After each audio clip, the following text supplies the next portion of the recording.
আসসালামু আলাইকুম। আমি ডাক্তার মোহাম্মদ আশরাফুল ইসলাম। প্রতিদিনের মতোই আজ আপনাদের সামনে হাজির হয়েছি। জ্বর সম্পর্কে কিছু ধারণা দেওয়ার চেষ্টা করব ইনশাল্লাহ। আমাদের দেশের সচরাচর যে সমুদয় জ্বর সৃষ্টি হয় তাদের কতগুলির সংক্ষিপ্ত বিবরণ।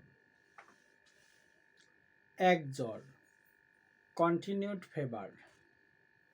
এই জ্বরের বিশেষ কোনো কারণ থাকে না। ইহা অতি মৃদু প্রকারের ও স্বল্পকাল স্থায়ী পীড়া। ইহাতে বিশেষ ভয়ের কারণ থাকে না এবং প্রায় মারাত্মক হয় না।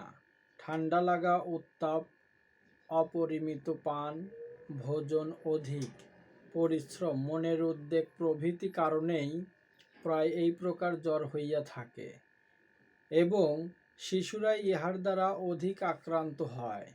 ইংরেজিতে যাহাকে ফ্যাব্রিকিউলা, সাইনোকেল, গ্যাস্ট্রিক, বিলিরিয়াস ফিভার ইত্যাদি বলে,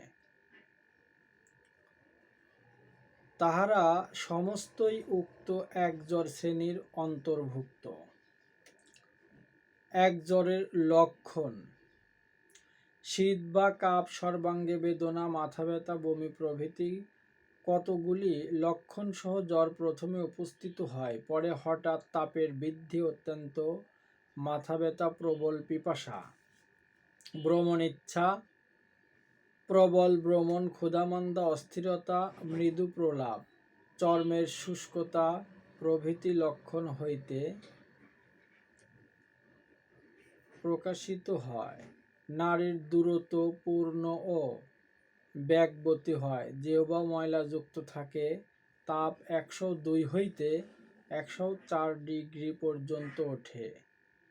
এক প্রকার তাপ কয়েক ঘণ্টা বা কয়েক দিন একভাবে থাকিয়া কমিয়া প্রায় 5-7 দিনের মধ্যে জ্বরমগ্ন হয় ও 10 দিনের অধিক প্রায় স্থায়ী হয় না।